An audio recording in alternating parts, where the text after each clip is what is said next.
Today we're going to see what are the implications of public key encryption with respect to the notions of security that we've seen so far. So the semantic security game under one-time key will simply not work in the case of public key encryption, meaning that public key encryption will always be defeated with that notion of security. If we don't have any more features than what we described so far, which is plain textbook RSA. So let's see what happens. We still have our adversary and challenger. The goal of the adversary is to choose two messages of same length while the challenger has broadcast a public key. And the thing is, with the public key being available to everybody, the adversary in particular can calculate the ciphertext corresponding to M0, which is C0, and C1. So when playing the security game, the adversary sends M0 and M1 to the challenger. The challenger encrypts one of them depending on which experiment we're looking at, and sends it back to the adversary. At this point, the adversary, if the adversary is capable of encrypting everything, and again, only with the case of textbook RSA, then it will be easy for the adversary to decide whether or not C0 is C or C1 is C. Okay, so in that case, the advantage for an adversary who has the capability of encrypting seems to be 1. So we need some new features. In particular, we need to introduce randomness in the encryption. It will be a necessary condition to make something secure, to make the public key encryption secure.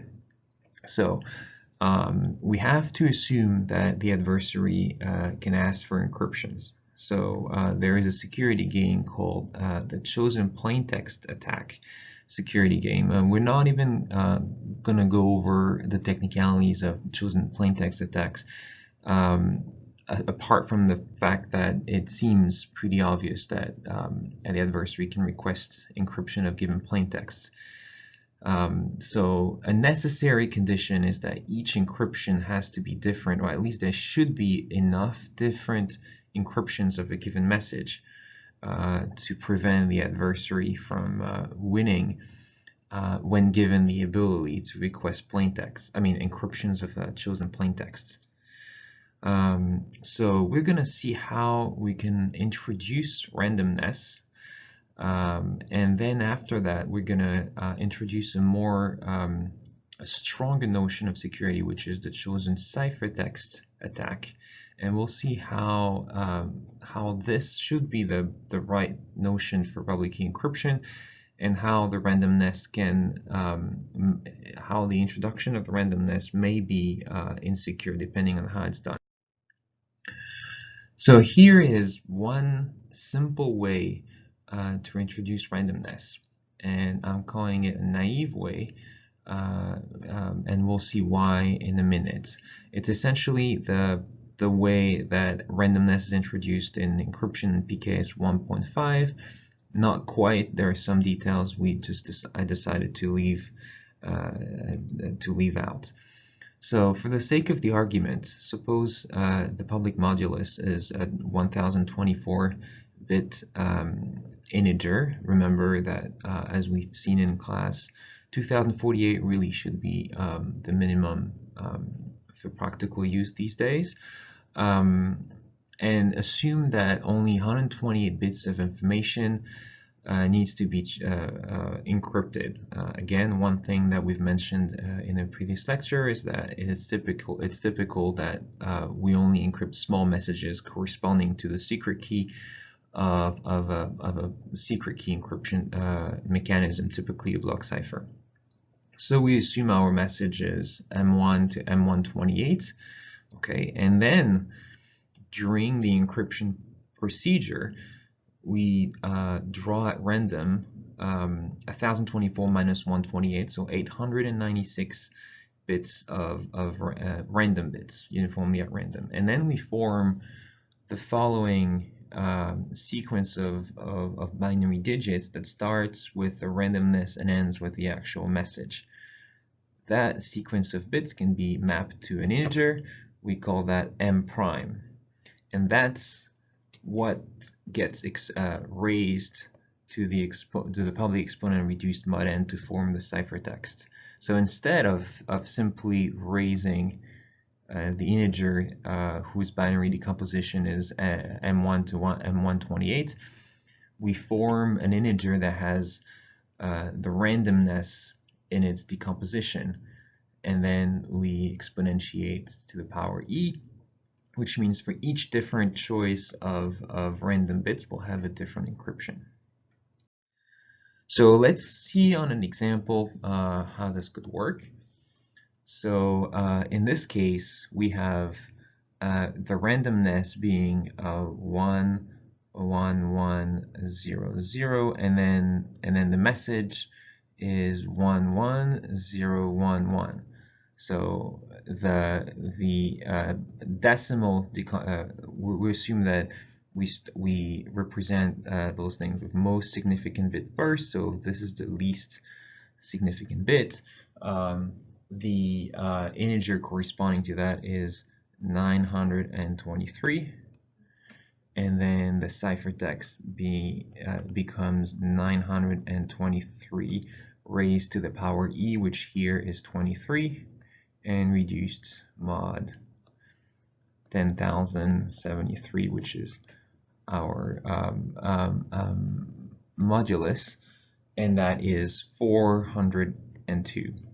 And then in the decryption process, of course, you take C, raise it to the power D, reduce mod n, you recover 923, and then you decompose 123 in binary, and you retrieve the sequence of bits, and you just discard the randomness, and this is your decryption. Okay. Now, as I said before, although it's pretty clear that any the security, I mean, at least you have to assume that adversaries are capable of requesting encryptions of chosen plaintext because, well, the encryption key is public.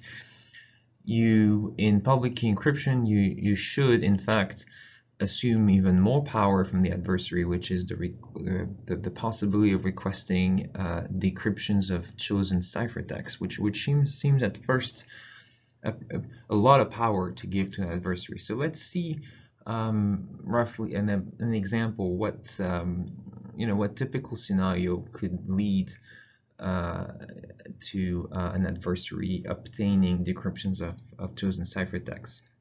So let's say in that example we have an adversary that is trying to trick a server that sends that functions with encrypted emails. Assume Alice sends an encrypted email to a server where the first, say the beginning, is known to be the encryption of the address, and then the body of the email says C2. Well, it sends it to the server, and the server decrypts the address and then decrypts the content, sends it to the legitimate recipient of the email. Well, then in that case, and again, it's a very simplified case, but in that case, an adversary wanting the decryption of C2 could trick the server by intercepting C and then changing it, encrypting their own address here, which they can do because they can know the public key, and then they would receive the decryption C2. Okay, if they've encrypted their own address. So in that case, the adversary would gain knowledge of certain decryptions of ciphertexts.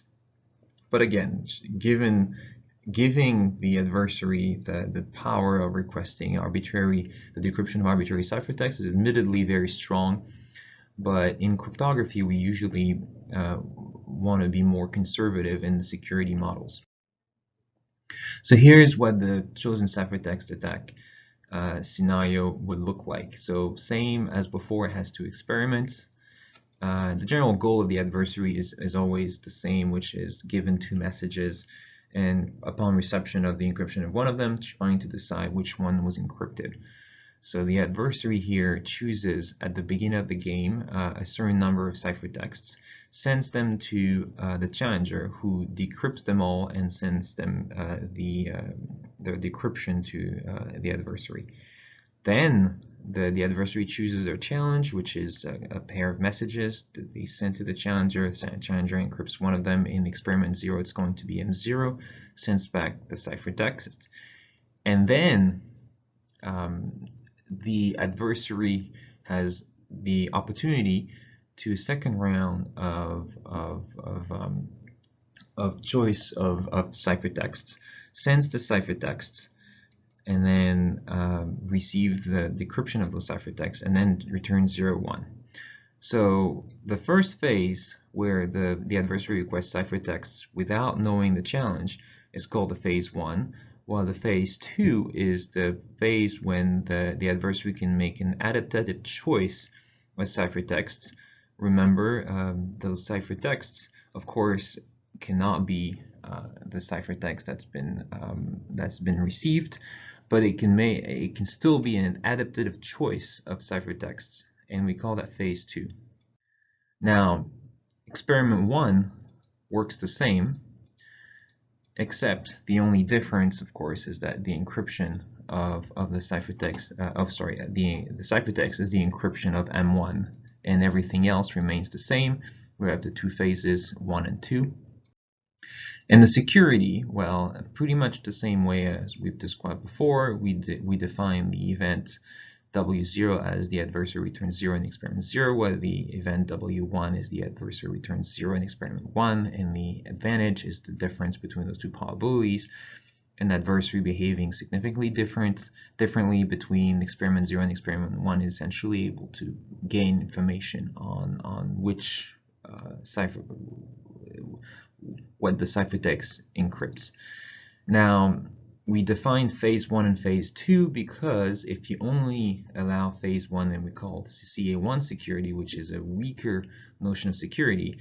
But if you can achieve CCA2 security, it means that you achieve security in the scenario where the adversary is capable of making an adaptive choice of ciphertexts, of requesting decryption of ciphertext, which is a much stronger notion of security.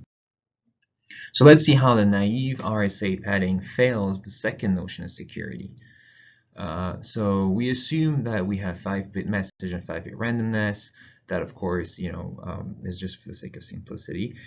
The idea is that if you request the decryption of C prime, which is 2D times C, then you will essentially get knowledge on a lot of knowledge on the challenge M. Okay, so assume we have X that is made of the bits of the message and the randomness. If you multiply X by 2, you're essentially shifting all the bits. Okay, so you introduce a 0, and then everything else gets shifted. Well, in that representation of most significant bit first, then everything gets shifted towards the left. And of course, if C is the ciphertext, multiplying C by 2 to the E, reducing mod E, mod N means that you have basically 2x to the E. Okay, so you have this in your ciphertext. Now, with 2x being this, we have that the bits that seem to correspond to the message, they're essentially the 0, then M1, M2, M3, M4. So if you were to, this were the padding of the message, then the decryption would yield a message that essentially is just a shift of the bits of the message with only loss of 1 bit. Now, of course, from the adversary's perspective, the sad part is that you don't have necessarily the bits 0 to 4 of 2x mod n being 0, M1, M2, M3, M4. You have it in the case where 2x is strictly less than n. In this case, the decryption of C prime yields exactly 0, M1, M2, M3, M4. But then sometimes 2x is greater or equal to n. And in this case, you have the modular reduction that introduces a perturbation on the lower order bits. But the good news is that this perturbation is predictable.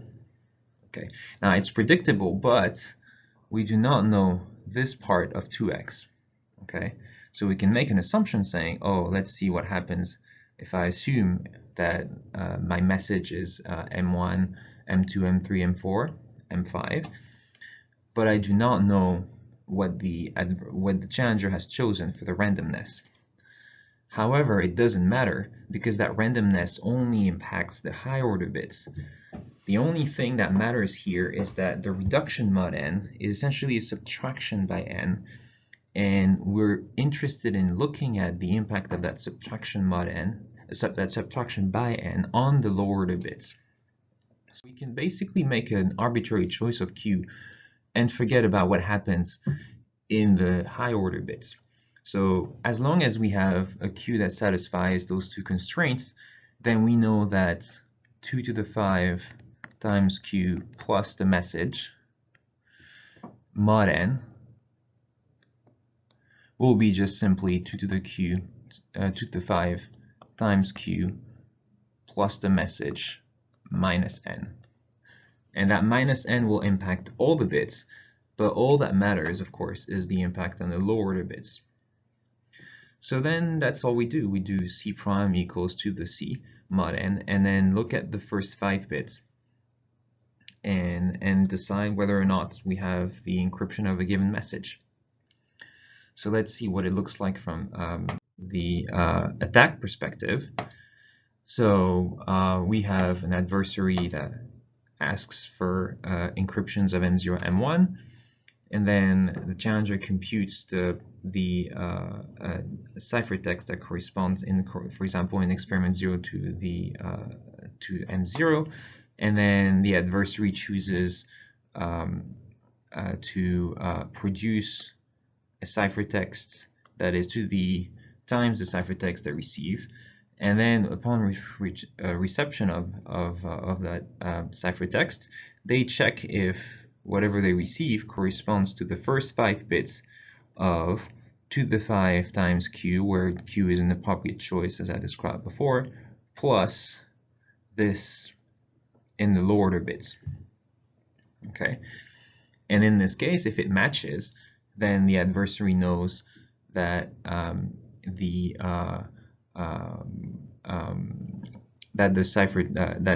ciphertext corresponds to the encryption of the message that matches those first 4 bits, so it can decide whether or not this was M0, M1.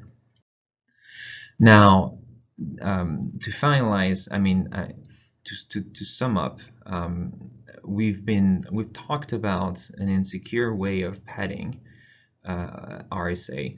The RSA, the right way to do it is more involved, and we're not going to look into the details, but you start, I mean, we're not going to prove the security of this padding, but essentially it consists in starting with something that is very similar, which is having a block of message and a block of randomness, but then getting this through a procedure that sort of mixes the randomness and the message in an invertible way.